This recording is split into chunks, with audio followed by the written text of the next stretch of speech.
A weeknight, we're heading to Myrtle Street in West Oakland. A so-called rock house where 6 suspects were arrested a week earlier has reopened.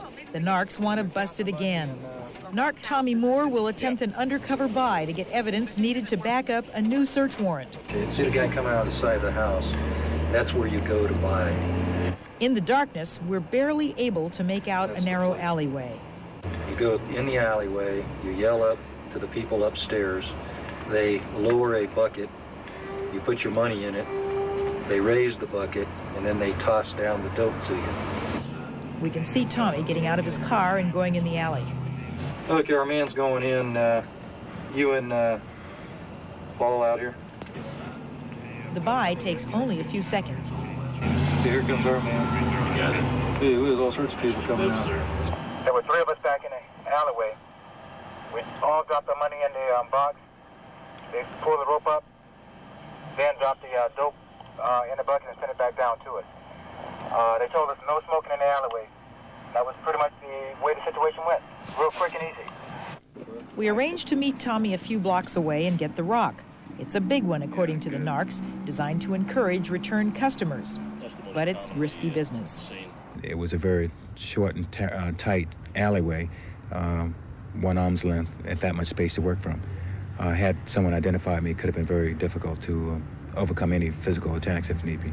Tommy adds he enjoyed it and found it exhilarating.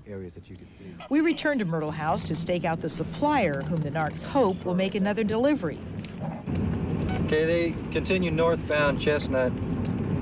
The narcs trail the car to an apartment in Berkeley. Later, they'll follow up on the car registration and the address. This guy, they say, is either a supplier or a customer, and either way, that's useful information. Back at headquarters, narc Ian Haney tests part of the rock Tommy bought in the alley. If it turns blue, that means it's cocaine.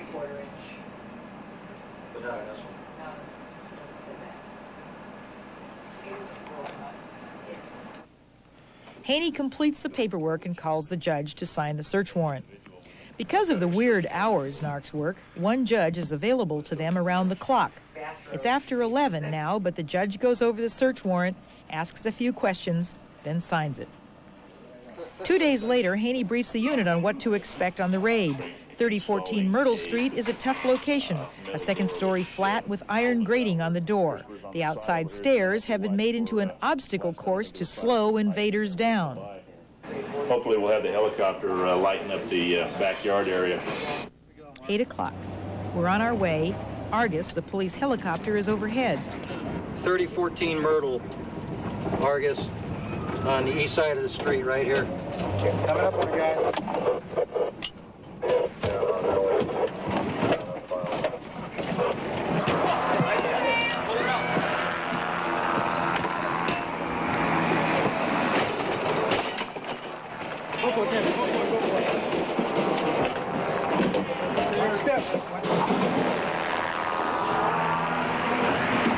We got the pipe.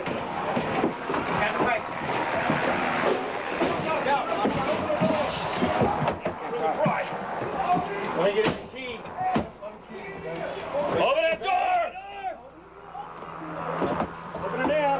You get that sucker? Hands up.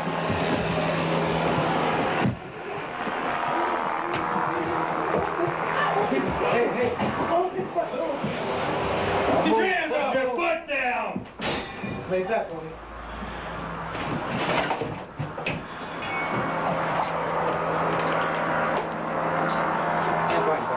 Me? 70 to Argus. All right. Well, 71 Argus. Argus, go ahead. Roll you back. Go home. You can go home. Thank you very much. About the first thing narcs check on in a raid is the toilet. Dealers often flush dope when a raid starts. This time, the narcs hope to preempt that. 2 of them sheared off the sewer pipe when the raid started.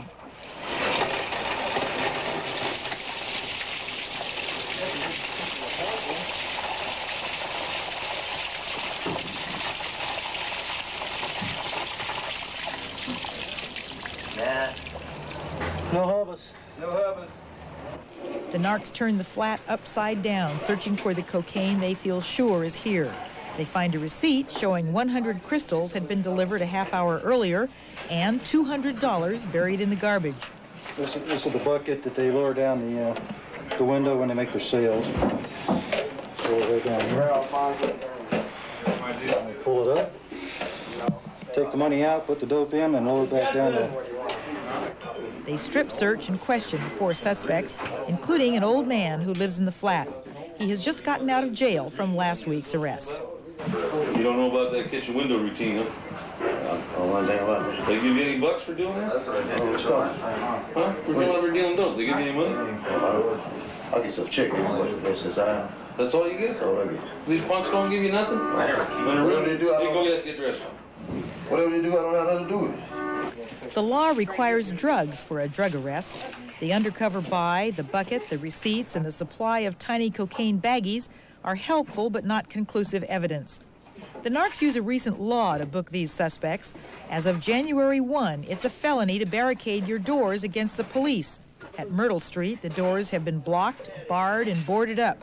It's enough to take the suspects downtown. An average day's work for the narcs, they say. At least there'll be nobody home at Myrtle Street for a day or two. I'm Betty Ann Bruno, and that's segment 2 for tonight.